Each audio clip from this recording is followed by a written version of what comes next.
that's like leadership and influence 101. There you go. It's like, you have leadership of self, you have one-to-one leadership, you have one-to-many, and then you have like Tony Robbins epic level influence and leadership. But you can't have like the other three. So like one-to-one, one-to-many, and then epic before you can lead yourself. Like you can't give somebody else what you don't have. Welcome to the Relational Parenting Podcast. I'm Jennifer Hayes, a parent coach and 20-year childcare veteran.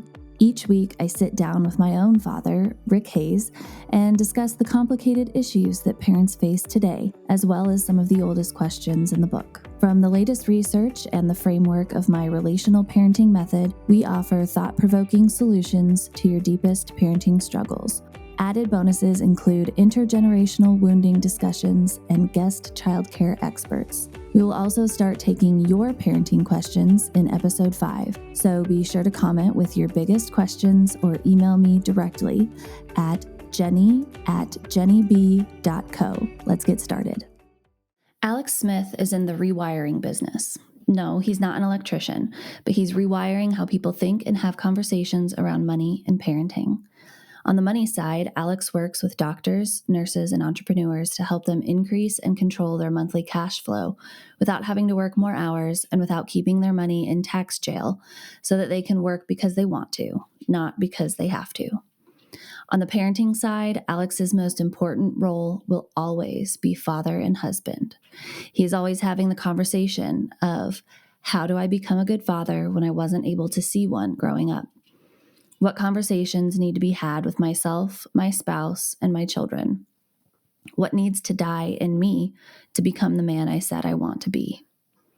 It hasn't been an easy journey, but it's been so worthwhile. All right. Welcome back, everybody, to the Relational Parenting Podcast. We are here this week with Alex Smith. So welcome to the show, Alex. We're so excited to have you. You are not only an entrepreneur, but you're also a father. Yes, cool. Exactly. Yeah. And that's kind of how we found each other, because I have a parenting podcast and you're a parent, and you are not just a parent, but you're passionate about parenting, about being a good parent. Yeah. Yes. Yeah. Awesome. Well, I'm just really excited for you to be sharing your time with us, to be sharing your journey with us, because I think what you have here, your story, is extremely prevalent to most men of our generation. Yeah. I think it's a fairly common thread woven into the fabric of our generation. And so I'm just really excited for our audience to be able to hear that story and perhaps not feel quite so alone with what they're struggling with, and also get some inspiration for being an awesome parent. Yeah. So, I'm really excited to be here. I appreciate you having me on. You bet. Good. You bet. And it helps people too to see that there are struggles, that it's not all just hunky-dory and advice. It's like, hey, we're overcoming things in our generational things in our pasts, and everybody's doing it, and that's okay. And, maybe find out how somebody else got past an issue or something is the way I like to see that. So, Alex, what gave you this drive and this passion for excelling at fatherhood? Well, I wouldn't say excelling. Maybe as some a goal. days. As a goal. Yeah, right? As a goal. Okay, fair enough. I think the drive just comes from. So, I can't remember when it started. I want to say it was maybe like 5th or 6th grade is when. I started noticing like every Friday and Saturday night pretty routinely, like there would be a crumpled up paper bag with a 6-pack of Foster's beer in it. And like, I didn't drink it. My dad was. So, I thought like, okay, well, that's kind of weird that it's happening so often. Something must not be quite right. Well, then like most of Saturday and then like most of Sunday, my mom would intentionally get my mom me and my sister out of the house because, dad was hungover and cranky. He didn't physically abuse us or anything. It was all like verbal and emotional, but which is plenty. Which we know is just as detrimental. Sure. Yeah. 100%. Yeah.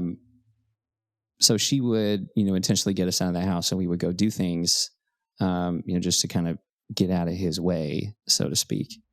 And, I just remember like knowing, I didn't quite know like what was going on, because like I was so young and I didn't like really grasp it, but I knew intuitively like something wasn't quite right. And just based on, like how he would treat us and my mom and my sister, like I just knew from a really young age that I wasn't gonna, if I ever got to become a dad, like I wasn't gonna be the case with me. And like I intentionally didn't drink until I turned 21. I still don't really like drinking all that much. I just think it's kind of overrated. So like I'll maybe have like maybe a beer like once a month, or just like socially, and I'll just limit it to like just one, like even from, like my childhood. So I think it just, and I remember, there was a particularly bad, like a Saturday morning or Sunday morning, and my mom told me like, hey, like you have to, like she said, like you have to be the one to break this cycle. And like I knew that was something I wanted to do before then. Wow. So, or that was something like I was going to like work my ass off, like just to do. Because my dad struggled with that. His mom struggled with that as well. I don't know how far back it goes, but even just with one generation, like that's far enough, you know? So I would say it just comes from that, like me just knowing things just have to be done differently. And so that personal experience, of like, I know that I don't want to be that. I don't want to do that. Yeah. Right. Yeah. Yeah. And your mom kind of helped give that to you too. It's like, validated that that's not good. That's not right. You don't want to do that. And made you responsible for that kind of, or let you know you ought to be responsible for that, nobody can do it for you and all that. That's, wow. That's a huge gift. Yeah. And Jenny, the first time we talked, I remember you mentioning that, that must have been a lot of pressure to put on you. I never really, like some days I think that, but like I never really looked at it that way, because it was something that I knew needed to happen and that I wanted to do anyway before that, and, some days it is a lot of pressure, like breaking at least 2 generations of stuff that, you don't even know quite the depth or the extent of. Like some days it's a lot. You just want to like lay on the couch and, doom scroll on social media all night. Right. So there are days like that, but I would say that's where, it just comes from that. It's funny how we're wired, that it happened. You got the admonition from your mom before it had happened to you. It wasn't like you were 35 and somebody was pulling you over and saying, "Hey, you gotta change." It was more like a warning. Don't, like a horror movie. Don't open that door. Yeah. And well, why not? Well, because Dad went in that door. Okay, well, golly, I'm kind of curious about the door, but okay, Mom, I'm not going to go. I won't open the door. That's a weird twist of psychology. Very interesting. Yeah. Huh. I think there's also kids who wouldn't have seen it for themselves, because I've heard similar stories of kids who like didn't realize that anything was wrong. They just thought that they didn't know anything else. So like, that's just what or like everyone in their neighborhood's dads drank, Yeah. And so it was just culturally and socially accepted. And it's like, you talk to your buddies, your friends at school, and they're like, yeah, my dad yelled at me all weekend. Yeah. Like, doesn't yours? And it's just it's normalized, and that's just the way that it is. And so I think that it's like, kudos to your mom for saying that to you and encouraging you to take a different direction. But I think you also just intrinsically, who you are, your personality, etc., you could feel, and you knew, and you were just like, I don't want this for my life. I will say the other thing too, I didn't realize until like fairly recently, actually, that my mom was very intentional and never let me know that she was like she intentionally put me in situations where I could see what it was like to be a good dad, like through teachers at school, playing, like doing football. Wow. Maybe she didn't do it intentionally. I don't know. I mean, it seems like it was. I mean, I can't think of any other way it would have gone. So like I had an idea of what what it could be, instead of just taking it for, hey, maybe this is just how everybody's house is. Wow. So, I did get a glimpse of, how it could be. Good for both of you, for your mom to think of that and for you to pick up on it and make it part of you. Yeah. That's 100%. not a real common story. I love that, though. Very cool. Being able to, being strong enough to do that, to think like, and accept, like, my husband isn't necessarily the role model I want my kids modeling after, and being like, all right, let's get my kid into this sport with this coach, or, get him to spend time with his uncle who's an amazing father, or, whatever access people have. I'm glad that she was able, because I know that there are also families that wouldn't have a support system or access to people who were a different example of how to live their lives. So I'm glad that she had that for you guys. Yeah, 100%. So tell me, what were some of the things that you entered fatherhood, like, your goals as you entered fatherhood, when you knew you were going to have a kid? What were some of the key pieces for you that you were like, either the things that you were like, I'll never do this, I'll never do that, or I want to do this, I want to implement that? What were some of those things for you? Yeah, I'm trying to remember. It was a very long list of things that I won't do, which is a good place to start, but it's not, it's never the full picture. So like, I will not raise my voice to communicate. I will not, I will do my best to not sedate whenever I get exhausted or emotionally fatigued. And by sedate, I mean, like, scrolling social media, just playing video games, whatever that looks like for whoever's listening. Or escape. Yeah. Yeah. It was a lot of things like that. And then, so my wife was in residency when we had our daughter, and in residency, at least for her program, like they didn't get paid maternity leave. So there was a period of, after like 4 weeks, like she was back at it. My wife was back at it, not because she wanted to, just because that's, how it had to be. And then, so there's a period of 2 weeks where our daughter's 4 weeks old. She can't start daycare until she's 6 weeks. So it was literally just me and her for 2 weeks. And she was like an infant. And, talk about the, most men don't get the opportunity to, spend much time with their children in the infancy stage, because it's all about mom, because mom has all the things that the baby needs. 100% primary care. Yeah.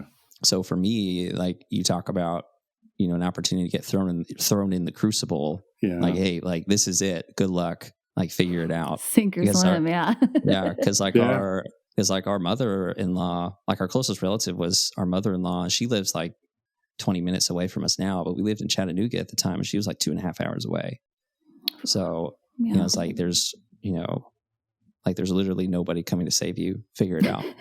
So, and I remember, like, I remember one night my daughter would just not go to sleep, like, no matter what I did. And it was just me, because my wife was working overnight. So like, it came to the point where I finally got her to sleep. I put her in the bassinet just so I could, like, watch basketball or something. Finally, just like take a break, Yeah. So basketball starts going, and then, 2 minutes later, she starts crying. So I pick her up, I get her back to sleep, and then I just hold her there, and then she starts crying again. And I just, like, had enough. and like I had a pacifier in this hand, and then I had my daughter in this arm, and I just threw her pacifier across the room. It's like I just had no. And I just had this thought of, like, well, this is I don't know where it came from. I just had this thought of like, what are you doing? Like, this is how dad handled things, just by getting upset and hoping they would fix themselves. And then it started, playing how that scenario could have gone differently in my head. It's like, what if I threw this thing and I dropped her? Yeah. Because I was, so pissed off. So that was when I started formulating a list of, things that, because I had the long list of things that I didn't want to do, but I didn't have a list of like, how do I want to communicate? Who do I want to be in this whole journey? It was never like, it was always about what I didn't want to do instead of, well, what do you want to do? Yeah. So I didn't have that, like that framework or, that picture to strive towards of who I did want to be. So that was when I started mapping all those things out. Like I remember, I forget what book I was reading, but it suggested like, write your own eulogy for things that you would want people to say about you, when something does happen to you. So I wrote all that out. And that was really like the beginning of, I wouldn't say crystal clear, but that was like the beginning of having like a really clear vision of like, who am I striving to be in this infinite game of parenting? Having a plan, having a path. Right. Your list of don'ts can be infinite. I mean, you're always stubbing your toe on those. Having a list of principles to follow, that can be a manageable list. Yeah. And like nice. the list of don'ts, especially coming from a situation where like you have an alcoholic parent or like a drug addicted parent, like not that there's anything wrong with having a list of non-negotiables in terms of things that you won't do, but that bar is so low. Yeah. Like all you have to do to be better than the previous generation is like, don't drink. Like that's fairly easy to do, especially if that's not like a coping mechanism that you have already. Yeah. So that was when I realized like, hey, you also need to have this list of things that you do want, because the list of don'ts or won'ts is only part of the picture. Yes. Well, and from, a lot, I've done a lot of thought work, spiritual work, things like that. And in every course or anything that I've ever taken, one of the key elements is where your focus goes, energy flows. So if all you're focusing on is what you don't want, well, guess what's going to keep happening? Yeah. I can say all day, it's actually a concept that I teach for handling children for redirection. If they're about to throw something, you don't say, don't throw that. You say, please put that down. You put it into the positive framework of what you actually want to happen. But so we know that having a list of don'ts is super important. And I resonate with that a lot, because in my childhood, I remember, I was very observant and in tune as well. And I would sit there and watch things happen in my home and be like, I don't want that. Yeah. I don't want that. I'm not going to do that, And so I remember, and growing up, my whole childhood experience, there were wonderful things. There were wonderful things in my childhood, all of the things. But I remember sitting there going, I don't want that. I don't want that. I don't want that. And shaping my life around that. And it wasn't until I was about 25 when my therapist said to me, she goes, what do you want? Yeah. I was like, oh, I don't know. Yeah. And that's a reframe. So then I had something to strive for instead of like just avoiding all these like terrible things in life. Right. Yeah. Yeah. I like the story of your mom, Alex, being intentional about putting you in the path of good examples of good fathering, good parenting. that happened to at least a couple of my kids, where they ended up, Jenny's mom and I didn't do that much at that time. We weren't that aware, but they'd run into families later on that they gravitated to, right, as teens, and saw that, and I was really grateful for that. How'd your mom learn to do that? Did she come from a particularly emotionally intelligent family, or that's a very smooth move on her part? Yeah, I don't know. I know that she's also from a divorced family, because her dad had an affair, and then he started a family with the lady he had an affair with, and so maybe that was a contributor. I don't really know. I've never thought about that. But she knew it she'd figured it out by the time you got to that point. That's she either knew it, or it was, I guess, like the best accident ever. I don't know. Or kicked in when she became a mom. If it wasn't. Yeah, maybe. Yeah, but she didn't just yak at you. She let you see how these systems, how this other ways it can work, and that's really effective. As a parent, is let kids figure things out for themselves. Just put them where they can see how it works. No amount of. My mother was kind of a yacker. She'd talk at you, and especially at teenage, it's not as effective. But if you can get them in front of a healthy system, that'll stick. They'll pick up on that, and you did. That's like to get to know your mom and see where she learned all this stuff. This parenting thing is you never know what you're going to run into, and figuring it out on the fly. That's the game, baby. Is have good friends and good sources of information, and figure out how to talk to your kids, how to pass things on to your kids. Yeah, nice. 100%. Nice. Yeah. And now, as I say later in life, I'm only 35, so I'm still relatively young. But I've also, on my behalf, on my choice, I've also intentionally sought out mentors that have, not only the business acumen that I want to have, but they also family is also a huge component of that. And they're not willing to sacrifice, their familial success at the altar of their business. Boy, that must be hard to find these days. That's tough to split your time. Yeah. So I've intentionally sought people out like that, as I get older. And now the work has shifted to,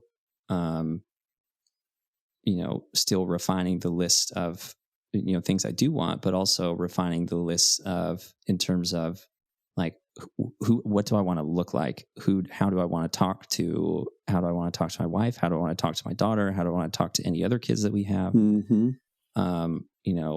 What kind of car do I want to take them to school in? All of these different things, focusing on the identity piece.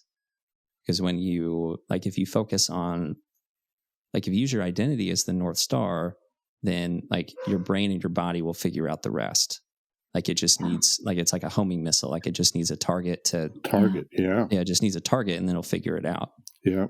But, there's a lot of mental work that goes into that also. It doesn't just happen overnight, but that's the work that's being done now. That'd be a good title for a book. Do you need a target? Yeah. To get everybody thinking about where are you headed? Another way to say intentionality and all that. Yeah. On doing the work, that's a phrase.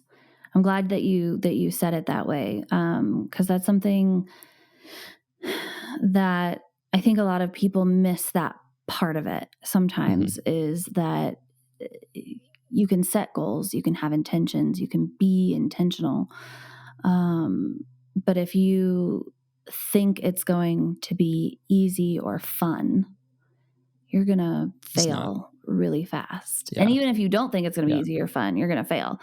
But expecting the failure and being capable of overcoming it and trying again. Because this is literally the most important thing in the world, is how you raise your kids and how they turn out and how they show up in the world and how that world evolves. And so this is, having a healthy marriage and setting a good example for your children and having a healthy relationship with your children will change the world. And so it is the work worth doing. And it's a phrase that both my husband and I put in our vows. And our friends always, tease us or laugh at us. Because, and they're like, oh, you gotta do the work. It's not easy. It's not going to be rainbows and sunshine all the time. But it's a foundational principle between us. And I think between most healthy couples is this understanding of like, sometimes this is going to suck. Sometimes I'm going to hate you. And if you know that going into it, then you don't just give up when it gets hard. Yeah. There's I forget where I heard it. No, I know where I heard it. I heard it for the first time, like around when I was getting into entrepreneurship. So like right when COVID happened, which is obviously the best time to open up a business ever. Right. Absolutely. It was from a mentor, and it was, I think my daughter was probably around 6 months from being born at that time. And, the question was, and for anybody that is listening and this resonates with so far, and you find yourself in a similar situation to where I was, but something needs to change, like just ask yourself, like, who am I choosing to be in this moment? Mm-hmm. Like that's a huge question that you can ask yourself whenever you find yourself like just getting frustrated and you just like immediately snap out of whatever mood you're in, and you can make the choice to be different, do something else, respond rather than react. Yeah, exactly. I call that. Yeah. And that takes so much, I don't know, old word, self-awareness, to be able to have that presence of mind to make that decision. Yeah. That takes practice. That takes some practice. It does. Exactly. Yeah. It doesn't happen. Anybody else that this resonates with, this doesn't happen overnight. Yeah, This is you got to practice it like everything else. This is a continual, infinite practice. Is it accompanied by a deep breath sometimes? Yes. That count to 3 thing, Yes. Yeah. Okay, Absolutely. how are we going to react to this crying baby? It's accompanied with a deep breath, a long blink, aka resting eyes. Long blink. Okay. Yeah. And then doing something different. Yeah, mastering our lizard brains. Alex, when we chatted on the phone, you said, and I quoted you on this because I liked it so much. You said 2 things. You said, if you're a good parent, parenting is hard. And you said it pushes you to the absolute limit and brings out who you actually are versus who you say you are. And I'm curious if you're willing to share if there's 1 or 2 things that that are maybe not your favorite things about yourself that you've discovered since becoming a father. And maybe they're things that you've now overcome or that you're still working on. Hard-hitting journalism. Yeah. So 1 or 2 things that I don't like about what was the question again? Reveal that have been revealed to you through fatherhood about yourself that you've had to kind of admit to yourself, like, oh, I own this flaw. Yeah. I don't know where this comes from, but I always had a hard time admitting if or when I was wrong. So my daughter's 3 now, so she's at the age where, she's starting to have opinions, which is great, but it's also really, really annoying sometimes. Yeah. Yeah. And there's like the other day, my daughter was here being the office, and she saw like a pack of her fruit snacks that I ate in the trash can. And she goes, Daddy, what's this?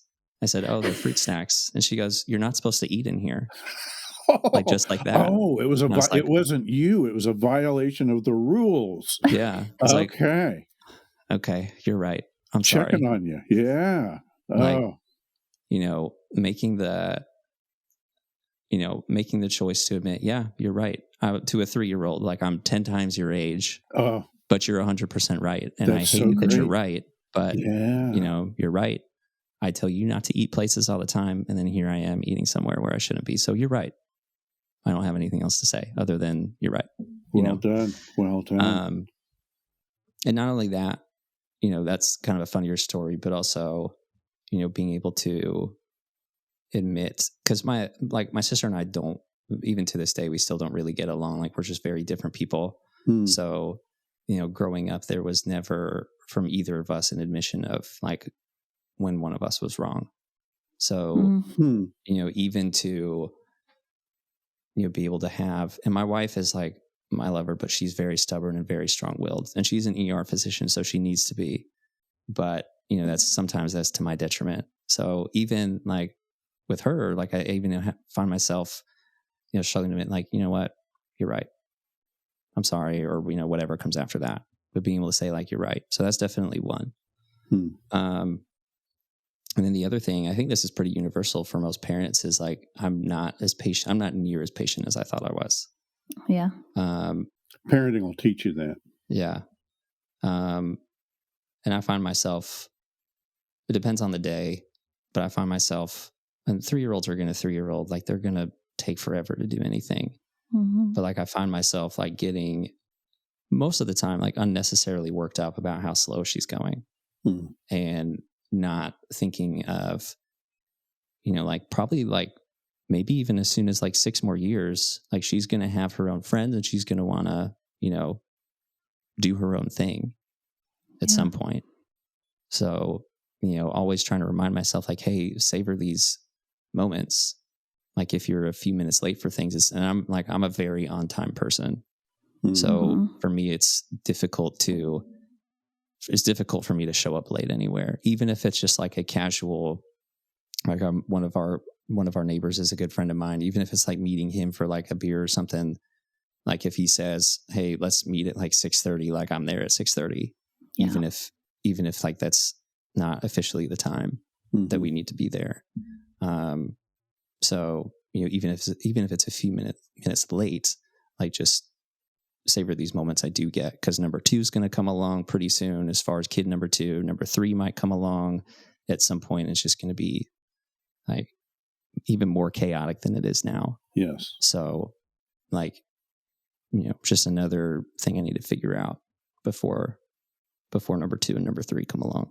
That's another thing that just takes more practice, is everything's not under our control or aware of our expectations, and, being in the flow a little bit, finding that right balance, because you can't have just complete chaos all the time, but you don't want to be upset all the time about things. Right. That takes a lot of practice too. Yeah. Like today at lunch, I made her, like, my daughter wanted a quesadilla, so I made her one, and she just like wouldn't eat it. At one point I just wanted to say, hey, eat the damn quesadilla. This is what you asked for. Yeah. So anyway, we settled on blueberries and macaroni and cheese, and she did eat the quesadilla. Blueberries, not together, I hope. Not blueberries in macaroni and cheese. That's for Spam and hot dogs. Yeah, separate. Absolutely. Well, there's a whole undoing of a thought pattern that has been ingrained in you, probably since you were young, about time and the importance of showing up on time, or, and I remember feeling like I was an inconvenience if I needed more time and space to get ready in the morning, or, and it wasn't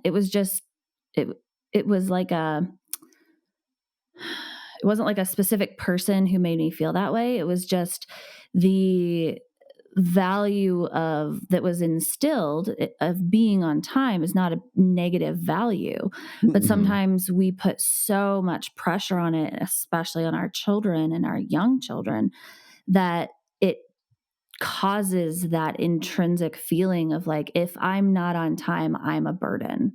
Yeah. And so it translates into being 30 or 35 years old and meeting a friend for a drink. And if you show up at 6:35, like nothing bad is going to happen. Right. Like, Yeah. And so like adults don't have these ridiculous black and white expectations of each other. Why are we doing that to our kids? Well, because it was done to us. And so you're undoing, 35 years of thought work in order to have that patience for your 3-year-old. Yeah. It's hard. Yeah. It's hard. It's hard. The imposing of, it's interesting. I like this, part of the things I like this podcast for is the switch in perspective, thinking about a kid's perspective, thinking about parenting perspective. And, the parent is imposing things usually because of constraints that are the kid's unaware of. There's we're going to be late for pictures and we're going to push the whole thing back or something, and finding the right road through that. How do you challenge your kid to complete a task on time without traumatizing them, without to give you guys an opening here, because that is a struggle and takes practice and mastery of yourself, like you're talking about, Alex, with, okay, here's something that needs to happen. I don't want to scream. I don't want to hit him with a baseball bat. I don't want to do horrible things. But we need to get to this family gathering, not 2 hours late. Yeah. How do we do that as parents? I want to hear Alex's answer. Sorry, Alex. I didn't know she was going to put you on the spot. So no, you're fine. No worries. One thing I've tried to do, and I should do this for, things that need to happen at a certain time, is setting expectations like the day before or a few hours before. So with, like, for example, like my daughter is in a huge mommy phase right now for whatever reason she just is. So like what my wife and I have been doing is, and my wife is, I don't know how familiar you guys are with ER physician schedules, but they're all over the place. There's different week to week. Yeah. So, one day, like my daughter might say, "Hey, mommy, can you wake me up tomorrow?" It's like, well, no, I'm going to be at the hospital before you wake up, but daddy can wake you up though. Instead of, not having that conversation beforehand, and then morning comes, and then my daughter was expecting mommy to wake her up, and then we start the day off on the wrong foot because she had the wrong expectations of what was going to happen. Had a shock, yeah, and then I start getting impatient because I'm not understanding where my daughter's coming from. Of like, hey, I thought mommy was going to wake me up and she's not here. Like, what's happening? Yeah. So, setting expectations beforehand of like, hey, mommy's going to be at work tomorrow. She's going to be at work. She has to go to work before we do night. So I'm going to read you some books. Do you want to read an extra book tonight before we go to sleep? Mm-hmm. And then she says yes. And then she's in a better mood, and she's like starting to want to read books now. So she likes reading books, even though she's not reading what's actually happening. That's just something she likes doing. Setting expectations is huge. Yeah. That's even huge in business or work. Don't surprise people with things, and that's a big one. Setting people's expectations in advance. I don't know how we figured that out, but that was a good move on our part to start doing. Yeah, and that's part of I love that. That's part of structuring a kid's day, is letting them know what's going to happen, not just kids are not as unaware, I think, sometimes as we think that they are. Kids hear everything, they see everything, they pick up on everything, and they start forming their own little feelings and opinions very, very, very early on, much earlier than 3. They're just getting good at articulating it at 3. Yeah. Now they can say their opinions. Yeah. They can argue at 3. Yeah. They experience everything. They just don't have a lot of experience to interpret it with.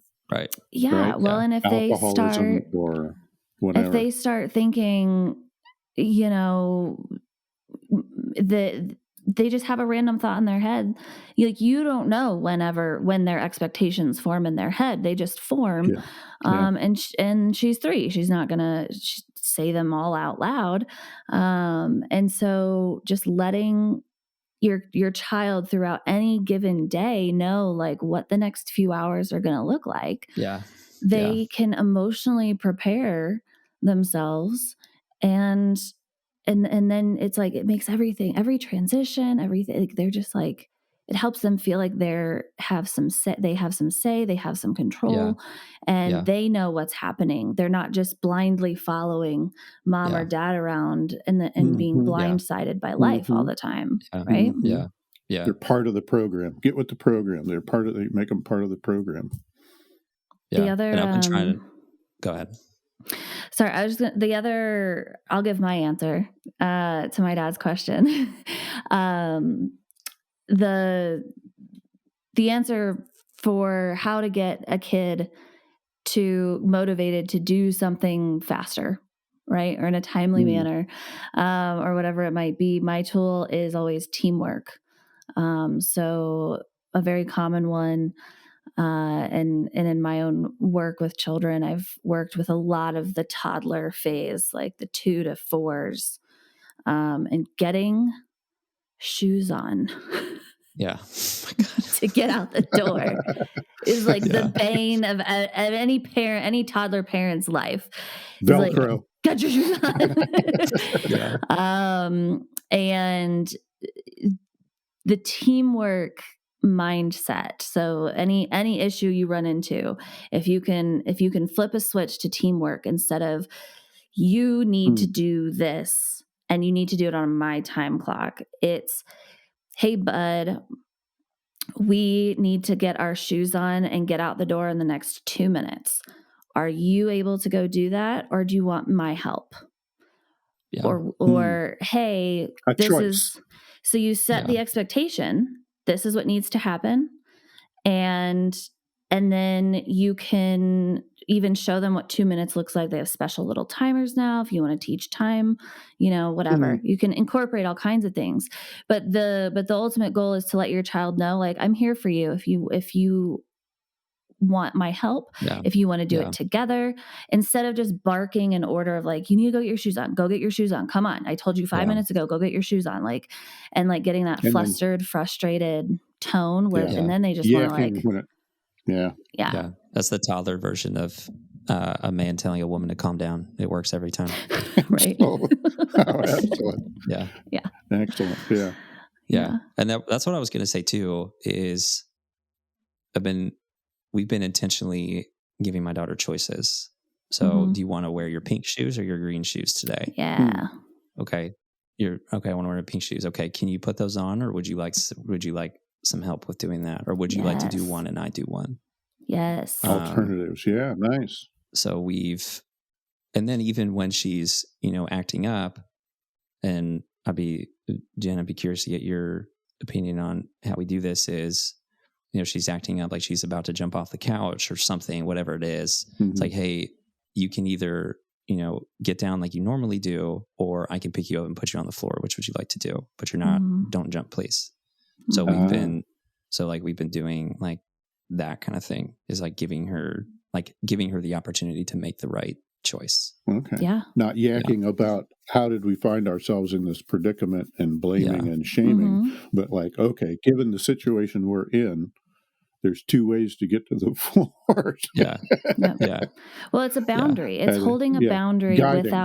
with no space for argument, right? Parents often are like, my kid argues constantly, back talk, constantly. And I'm like, well, that's because you're letting them. And like, there are situations where like you need to negotiate with your child. That's a healthy skill for them to learn.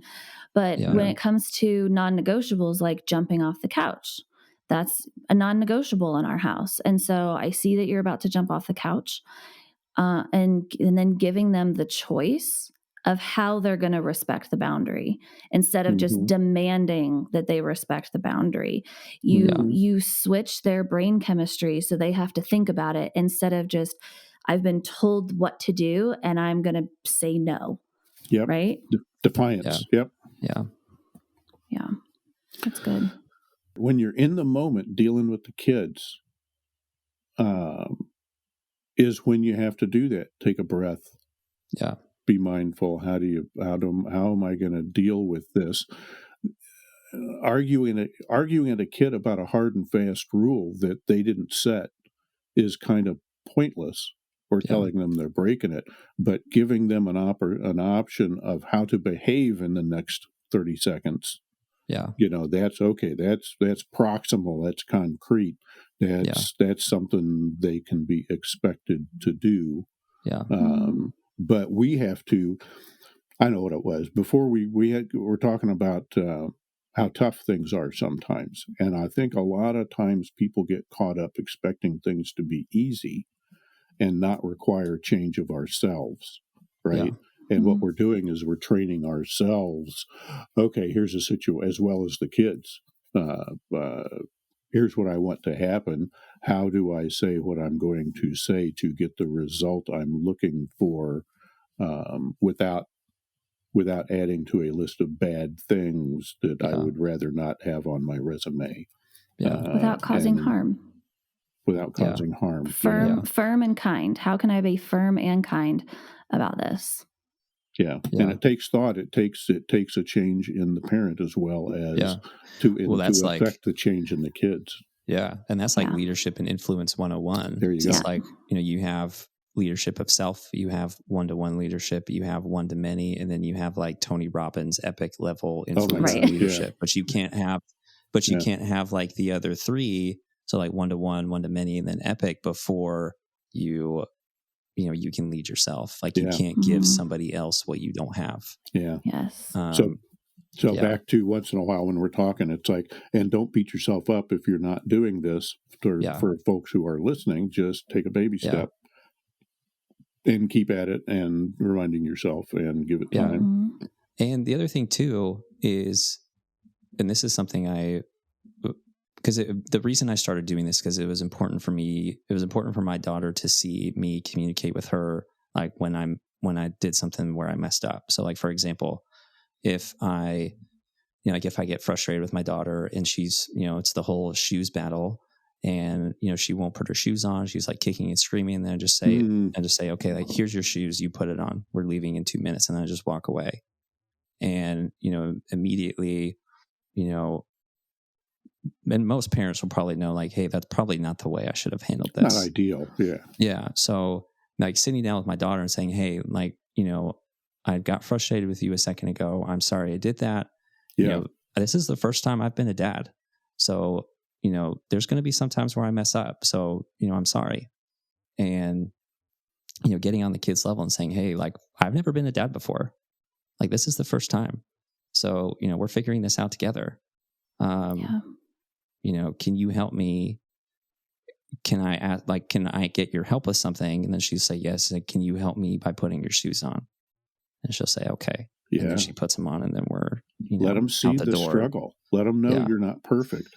Yeah. And that's back to teamwork.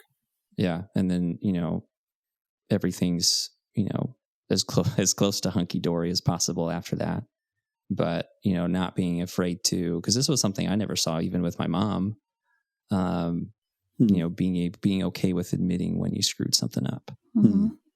Because that's also like, leadership and influence 101. It's just like breaking the fourth wall of like, hey, I messed this up, and communicating that. Like it's obviously you don't want that to happen continuously, but there's situations where you can't do that. If you're the captain of a ship in the middle of a war, that's not the time to go, uh-oh, right. Oops. Yeah. It's okay. Yeah. We need to put up a facade here for a minute. But parenting, absolutely. Let the kids see the struggles and talk about it with them, and they'll, instead of letting them figure it out when they're 35. Retrospectively, that's a very good thing. Well, and they'll be more, like, if we normalize imperfection for our kids, then they will normalize it inside of themselves instead of setting these impossibly high standards for themselves and outrageous expectations of perfection in all areas of their life, because they've never had anyone in a role model position admit wrong or fault. to them. So they're like, I can never be wrong. It can never be my fault. That's where it comes. Like, I also struggled with admitting when I was wrong for a long time. And it came from the need to be perfect. If I admit that I'm wrong, if I admit that I screwed up, then my worth goes down. Yeah.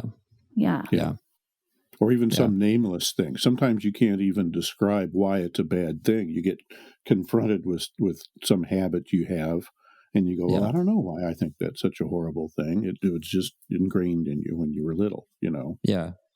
And doing that too, it also doesn't have to be for like, every single serious, like huge gravity of a situation. It can just be like, I'm trying to remember what exactly happened. I think my daughter was watching me like fix the washing machine or something because it was leaking, and like I couldn't find like one of the wrenches or something. And she said, "Daddy, what are you doing?" And I was like, "Well, I'm just a goof. I can't find the wrench. Isn't that silly?" And then she started cracking up. She's like, "Yeah, that's silly." So so your children can see, like, hey, number one, I'm funny, but also number two, like I'm not perfect either. And like, you're gonna, like, if you make a mistake, it's fine. There's another way to react other than getting mad or yelling or hitting the washer and cussing, and then she would be scared, right? She'd be like, yeah. And it's important. This is kind of changing gears a little bit, but I never saw my dad like fix anything, not because he couldn't. I'm sure he could. I just never saw him like fix anything around the house. Yeah. So he was like, not if something in the home. Yeah. And if something, if something needs fixing, like I'll tell my daughter, like, hey, I'm going to try, how the washing machine is leaking? She'll say, yeah. And I say, okay, well, I'm going to try to fix it. Do you want to watch or do you want to help? And if she says no, it's okay. But if she's like, I just want her to see me, like, working on things like in my business, working on things like around the house. And so that way she doesn't find like, some dusty boy that doesn't do anything around the house. That's right. Right. That's right. Set good expectations for her. Yeah. Be handy. Yeah. Yeah. And like, I don't like, and if she does help me, like, I know she's going to be the worst helper ever because she's 3. She doesn't know what's going on. Right. But, it's just good to have her. Yeah. It's good to have her around, and she'll ask questions about like what I'm doing. And then probably within 2 minutes, she'll ask me if she can watch Frozen for the 900th time. Yep. So, it's just boring. So yeah, like so like for any other dads out there, like just be intentional about getting your kids involved in things. Like they're going to be awful with helping, but like it's whether they can help or not is irrelevant. Like they just want to see you do things. So that has been important to me as well. Yeah. See what it is, be part, to be helpful. Yeah. Holding flashlights is good for kids that are helping. Here, shine this flashlight up here. Even if it's in the wrong spot, that's fine. Or help them focus while they go through their 10-second attention span for that. Yeah. And then like and then she'll go to school and then come home and like she's invested in if the washing machine works or not. Like, hey, Daddy, does the washing machine work now? It's like, yeah, I'll fix. She's like, oh, okay. Yeah. Thanks for your help. Yeah. I took care of a couple of kids for a long time who they ended up like I would include them in doing their laundry. Sometimes I would do it when they were sleeping, but usually if it was a task they could contribute to, I did it when they were awake. So that they saw how a household operated. Because I think that's another piece of what, like, being included in these like daily chore like things is that kids need to understand that life doesn't just happen. Things don't just work forever. Money doesn't grow on trees, right? Like Daddy has to go to work and Daddy has to fix the washer. And like, so when they grow up and see these things occurring regularly and are invited into the task and learning how to do them when they're very young, it normalizes work as part of life, chores as part of life, instead of being chores. Right. Yeah. And these 2 little kids, from the time they were like like 18 months and 3 would insist on getting to pull the clothes out of the hamper and put them in the washer for me. And I mean, instead of me bending over 18 times to grab clothes out of the hamper and put it in the washer, I was like, heck, yeah, I would just dump it on the floor, and then they would load it up You for are me. just the right height for that job. Yeah. And then I would pour the soap, and then I would let one of them, we would take turns. Whoever got to pour the soap, the other one got to push the buttons. So, and then one of them got to pour the soap in the little thing, and the other one got to push the start button. And it was like one of their favorite things to do with me during the week was like, do we need to do laundry today? You know? And it's when you start young and you just like include and invite your children into like the monotonous daily pieces of life, it just enriches. One, it makes it more fun for you if you can kind of like let go and accept that some chaos might occur. It makes it makes the chore that much more fun for you as an adult, but it's also like watching them get excited about something like laundry. And then you're like, oh my God, this child's going to be doing their own laundry by the time they're like 7. It's going to be great. Yeah, exactly. That's right. Don't wash my delicates with the dark stand.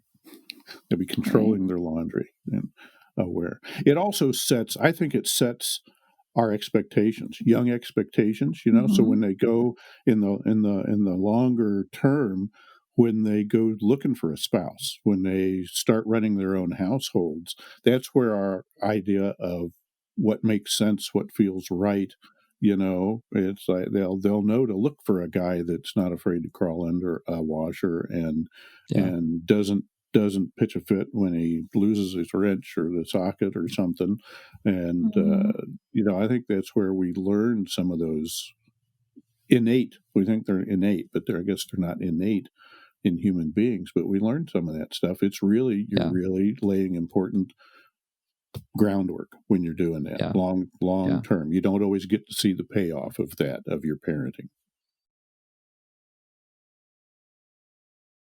That's why we're out here. That's why we're doing it. And the other question I'm asking myself now is, because like I'm the first person even in my wife's, like going back to my wife's family, like none of them have ever opened a business. Nobody in my family has ever opened a business. So now I'm wondering how do I show my daughter, how do I show my children that, hard work and money doesn't have to be a one-to-one relationship. Like you can make more money and work less, but you have to have you have to know what the right skills are to acquire, and you have to know how to acquire those skills. Yes. It's not always intuitive that I can just work harder and make more money. There's tricks you want to learn. Yeah. And there's nothing wrong. There's nothing wrong with like working hard, but a lot of people have, work and money being like a one-to-one linear relationship. Sometimes that works out, but it doesn't always, it doesn't have to be that way. Like you don't have to be digging a ditch 50 hours a week to be able to support your family. Like if you know how to code, you could probably make 5 times more than what you're making now and work 35, 40 hours a week instead of 50. And you're sitting in a desk all day at a keyboard instead of, in a ditch doing manual labor. In the air conditioning, in the heat. Yeah. Right. So yeah, I'm always wondering how can I teach my daughter, how to, just even having a conversation with somebody. Like that's not a skill that a lot of people have, much less how can you have a conversation with somebody and get them to give you money at the end of it, as part of your job. So the skill, influence and persuasion, how to talk to somebody, all those kinds of things. I'm thinking about that all the time. Soft skills. That? Yeah. That's a tremendous advantage. If you can teach that, if you develop it and then you can pass it on, because not everybody has those soft skills. Really, a lot of parenting we're talking about. That's all soft skills, how to act in front of people, how to, being thoughtful about how you approach people. Yeah. And I'm going to sound really old and get off my lawn when I say this, but like when I go to the gym in the morning, like I see some students where I work out and, like they're Gen Z. This is not a disparagement of Gen Z, but I know a lot of Gen Z kids are like this, where it's like in between, you can see the generational gap as far as like how they handle spare time. So like all of the Gen Z kids, they're like on their, like they're looking down on their phone. Whereas anybody that's like my age and older, like they're like looking straight ahead. They're like looking up, like what's going on? Where do I need to go next? So I don't know like what my daughter's generation is going to be like. I would imagine it's going to be like something to that degree because like the screens aren't really going anywhere. So, if she's able to have a conversation with somebody, like look somebody in the eye, like firmly shake their hand and like say like, hey, like I'm here to have a conversation. Like that could just set her up for her entire life, like with just having that skill. Yeah. That's a rabbit hole we could go a long way down. Oh, I know. I was going to say, you just opened another hour-long conversation. I know. Yeah. I know. How do you limit? I think it's obvious that limiting screen time is a good thing. Yeah. How much and how do you handle? That's fine when they're small. It's easy to just, power struggles are easy to win when they're small. When they get to the point where all their friends have phones and they want to get good at a game to fit in with their group. Yeah. It's really gotten insidious. Yeah. Well, it's the conversation of, I don't think screen time is inherently bad.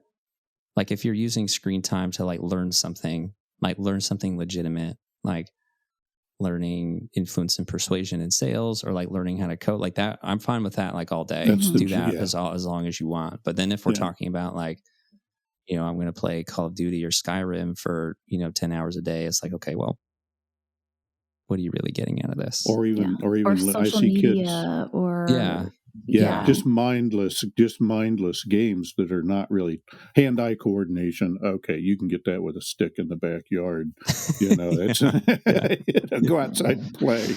Yeah. Well, it also kills creativity, like to that level of like. I'm a big believer in, and not just a believer, like there's science on letting your children be bored. Like that is what creates, like you were talking about entrepreneurship and parenting, Alex, and teaching your child how to not trade their time for money. How you can create something that generates passive income, whether that's a rental property or a product or like whatever it might be. You don't just have to trade on a 1-to-1 ratio, your time and energy for money. And something as simple as letting your child experience boredom and overcome it on their own is what will create children who can grow up and be financially diverse and be people, and have conversations because they've sat with their own self and thoughts and worked through something, and they've been bored and then had to come up with their own idea of how to fill their time. And that like creativity is a muscle. And if we're constantly just plugging kids into something so they leave us alone for 5 minutes, like you're really depriving your child of a life skill. Yeah. They need to experience their own internal life and realize that other people are just like them doing the same thing. And so therefore, they're not just objects to be manipulated. And there's a lot of, how do you teach that? How do you parent that into your kids? You got to give them opportunities to do that. Yeah. Well, you got to set the example. I mean, like watch a movie with your kids or play some Call of Duty on the weekends or whatever. But like your kids should see you not like this all day. Your kids should see you cooking dinner and having a conversation. Your kids should see you reading a book. Your kids should witness. That's like one of the most powerful tools at our disposal as parents is modeling, being the person that we would want our child to grow up to be. Yeah. How do you want to be seen? You said that early on, Alex. Mm-hmm. Deciding how you want to be seen and then practicing doing it. Yeah. Yeah. It's not enough to, I forget, it was probably some rapper who said this, but, it's not enough to talk about it. You got to be about it too. Yeah. And, that the being about it, it just comes back to, like, we've all heard this in, like, kindergarten, like, actions speak louder than words. Mm-hmm. Yep. So it's one thing to say all these things. It's a whole other ball game to actually do it. And that's tough. Alex, were you ever told do as I say, not as I do when you were a kid by anyone? Not directly. No. It was such a popular saying in my, like, I feel like my teachers would say it to me. Dad, you said it to me once or twice. Like I feel like it was. Was I serious or was I making a point? I think it was semi-jokingly, like when you would cuss, and then I would cuss when I was like 8, and you would tell me, like, you're not allowed to cuss. I did teach.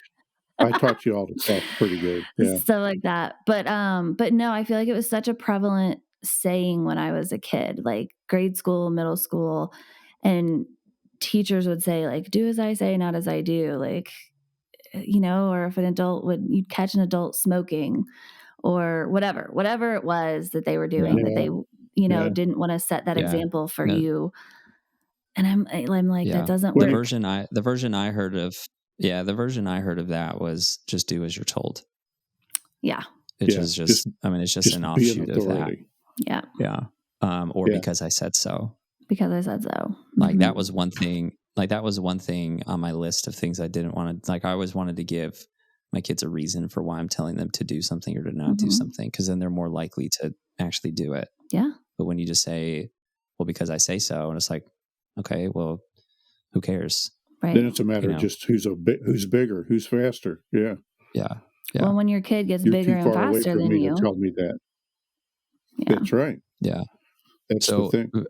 I'll tell you this: anybody that I'm trying to see if I have the book here, but anybody that wants to communicate better, there's a book called Influence by Robert Cialdini, and in the first chapter, maybe it's the second chapter, it talks about they did a study where people were asking to use the copier or something like that, and the people that asked, can I use the copier because XYZ, were like 80% more likely to let somebody to be let in front of the line to actually use the copier. So if you just say, hey, can I cut in line? I need to use the copier. Like, that's not going to work. But if you give people a reason for like why you need to use the copier, then you're like infinitely more likely to, have people do what you ask. And it's the same thing. Like, it's the same thing with kids. It's like they need like, obviously if you're like in a life-threatening situation, like, that's a different story. But if it's something like, hey, fold your clothes because, whatever the reason is, like, they're more likely to do it. Yep. They buy in. I wonder if that's tied to like the injustice thing. When things just happen to us, it's an offense. If there's some kind of reason attached to it that we can get behind, well, now it's teamwork. Now it's helping. It's not like, come over here and hold this flashlight just like this when you're fixing the washer. It's like, would you, and you get and influence, you get buy-in. That's interesting. Yeah. Yeah, that sounds like something really, really deep down in our brains that's touching on. It's authority. So no one wants to be told what to do. We all have an internal authority. Yeah. We all want to be in charge of ourselves. And, and we're born with autonomy. Sometimes we have to fight for it politically. But we're born autonomous. We're born autonomous people, and we all want to be seen as competent humans.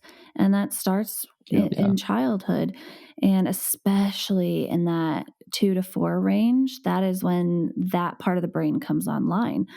And so like those years are the hardest as far as pushback and stubbornness and opinionated and all of those things, but they're also the most important, to let your child experiment with their opinions, with their ability to negotiate and to reason with them, and not just lay down the law and expect obedience. But those are the years where it's like, I don't want to eat dinner. I want to keep playing.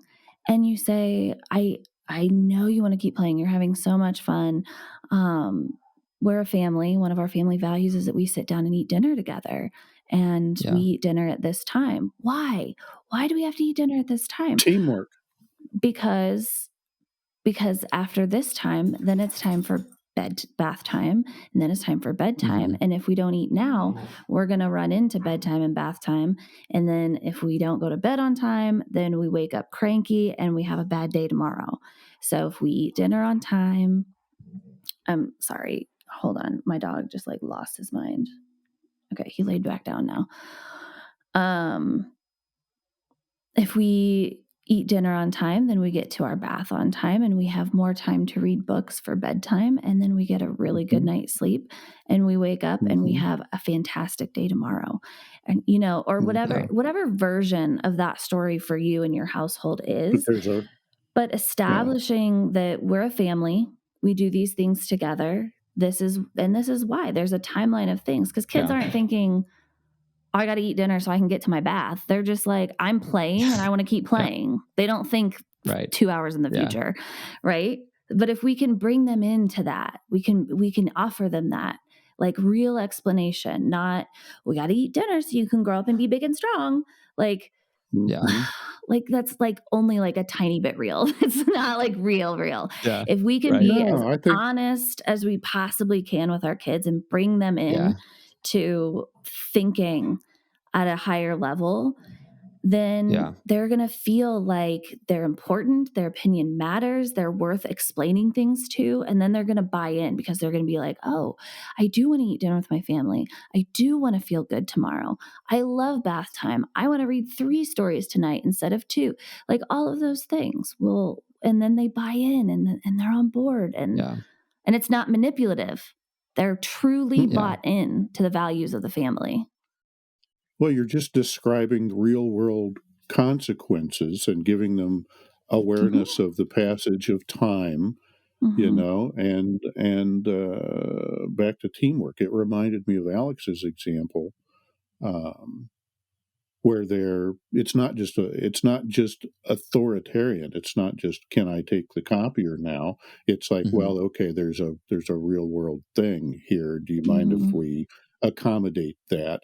And everybody gets on board with that a lot quicker than, it's not you and me butting heads about what's going to happen in the next 10 minutes. Cool. It's like the grocery store line where 2 people with 2 carts, one's filled to the brim, one has 3 things in it. Usually, in my experience, the person with a cart filled full goes, go ahead. You only have 3 things. Right. There's people generally want the world to run smoothly. Right? Yeah. We all have that in common. Yeah. We want a smoother 100%. Path. We want it to be easier. I love that we're sitting here talking kind of in detail about how to teach kids that kind of thing. It's like, life is not easy, but here's how we make these chores or things a little easier, a little fun. We work together, and we all get along together better that way. Yeah. And the other struggle I have too, especially because, my daughter's gonna, she's gonna grow up, and anyway, how do I teach her to be opinionated and to stand her ground, but not do it in a destructive way? Because I don't want her to find somebody that's, just tries to run her over and treat her like a doormat. No, it's okay to, anyway, how do you toe that line of not having a child that's fully compliant, but is, but is obedient enough? That pretty quick turns into learning to choose your battles, right? Yeah. You want to stand your own ground, but not to the point where you're standing on the train tracks and there's a freight train coming, and right. The outcome is predetermined by physics. It's like when to stand your ground and when to yield. So there's authority and bosses, and kind of back to the influence. How do I'm what's my target? What's my path? How do I get there? Oh, I can't go through the mountain. Let's figure out how to go over the mountain. Alex, is there anything that we haven't covered that you wanted to touch on today? No, I don't think so. I don't know what the demographics of your audience are, what the split is for like men versus women, but I would say for even if there are women that this resonates with, like, get your husband or whoever to like listen to this and just have it's okay for them to know that they're not alone if they're in a situation similar to mine and similar to, it's a very common situation. The other thing too, I would say, is like be intentional with surrounding yourself with people that are not where you're at. It could be financially, it could be mentally, emotionally, whatever, but surround yourself the best you can with people that are where you want to be. Or near your target. Yeah. Ask them questions, utilize them as a resource, because like you could get pretty far on your own, but you can only get so far on your own. Mm-hmm. And, it's okay to ask for help. It's okay to if you don't want to tell your spouse or whoever that you're struggling, like tell another male. Like males need to have more conversations like that. Yeah. Like not everything's going to be perfect, and that's okay. We are not traditionally as sophisticated emotionally as the girls are. Could be stereotypical, but it seems to be true. Guys need to have other guys to ask questions of, ideally. Yeah, and don't fall into the trap. Don't fall into the comparison trap. Like, what I mean is, comparison is the thief of joy. I know that's I don't really like saying platitudes and quotations, but that one is 100% true. Some of them are platitudes for a reason. Yeah, right. And everybody's running their own race. Just run your own race. Mm-hmm. You are where you are. Some of that is your fault, and that's fine. Some of it's not, and that's okay too. But just run your race is your own race. Nobody's running the same race as you. Yeah. So you might get where you want to be quick. You might take you a damn long time. Yeah. But just keep putting one foot in front of the other. One of the many reasons that I was excited when you reached out is that and I think I told you this on our phone call, is I've been really trying to find more male figures, and specifically dads, to have on the podcast, because I think in the parenting space, it's the majority is women and mom voices. And I think that men are just as invested at being good parents.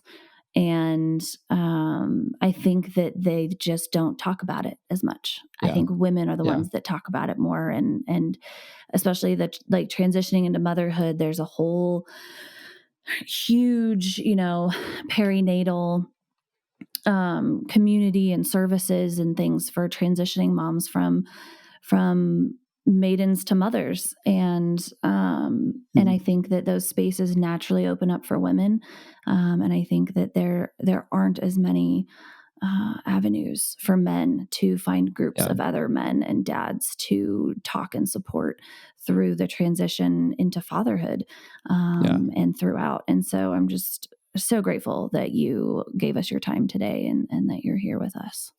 100%. I appreciate you guys. This was great. Well done. Guy groups are not typically full of guys admitting weaknesses or gaps in skills, or that's kind of their traditional role. And any kind of little opening for a guy to have a chance to ask advice, or hey, how'd you do that, or that's good for society, because we're not naturally grown that way, at least up through my generation. Hopefully we can change that going forward. I think evolution, like it's hardwired into us, just because evolutionarily, like if you showed any weakness, like back in the caveman days, like you would get eaten or you get killed. It's just an invitation to get eaten. Exactly. Also, in mating, it was a big deal in procreating. Protecting. But like in this bush right out here in my window, like there's not a saber-toothed tiger hiding out in there. Like we don't have to worry about any of those things anymore. The skills are different. It's more soft skills oriented than it is. So for you to admit weakness, like you're not, like it's not the easiest thing in the world, but there's not life or death consequences to it anymore. Alex, we didn't get to talk too much about your business, but tell the audience briefly what you do, because I think what you do is also something that a service that anyone should look into, and where people can find you. And we'll link your stuff in the show notes as well. Yeah. So what I do is I help doctors, nurses, and entrepreneurs. I help them basically multiply their money so they don't have to work for it. So with doctors and nurses and entrepreneurs, there's, like we talked about, there's like traditionally at least, there's like a 1-to-1 relationship with work. How many hours you work is how valuable you are in the marketplace, and is how much you can, bring home.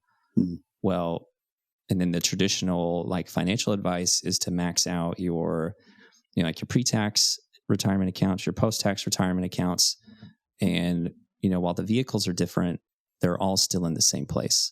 So you're exposing that place being the stock market. So you're exposing yourself to a lot of unnecessary risk. You're exposing yourself to a lot of taxes. And I help them get set up with infinite banking. So that way they have an additional stream of cash flow, but also an additional pool of money that they can use that's not locked up in money jail and tax jail, that they can use for, if they need an emergency fund, it's great for that. If they want to finance college, it's great for that. You can use it for literally anything. If you wanted to buy, if you wanted to buy like a cash flowing business to increase your cash flow so you could, not work as much 1 month, like you can use it for that. So there's a lot of flexibility that comes with adding that into what you're already doing. Awesome. I think are you on YouTube? Wave of the future. Yeah. So YouTube is, all of my socials are alex.w.smith10, except for YouTube, which is Medical Money Multiplier. I could not get alex.w.smith10 for that, unfortunately. Thanks, Mom. There's an Alex Smith that beat you to the domains and that. Oh, there's quite a few. Quite a few us, Alex Smiths, unfortunately. Yeah. I'm surprised you got it for social media. Well, I kind of am too. Maybe it's the W that did it. There you go. Yeah. There you go. All right. Awesome. Well, thank you so much for being here, Alex. We appreciate you. Great to meet you, man. Yeah, you too. Keep at it. I think you got the successful attitude. Learn and be thoughtful and have a target, and thank you. Keep at it. It is hard work, but I think you're ahead of the bunch. Not to compare myself. A relational parent. I should start handing out badges. There you go. Some little rings or something. Right. Yeah. We need a B logo. Jenny B. A little B logo with a relational parenting. That's an idea. Stamp of excellence. All right, guys. Thank you for being here, and happy parenting, and good luck out there. Thank you.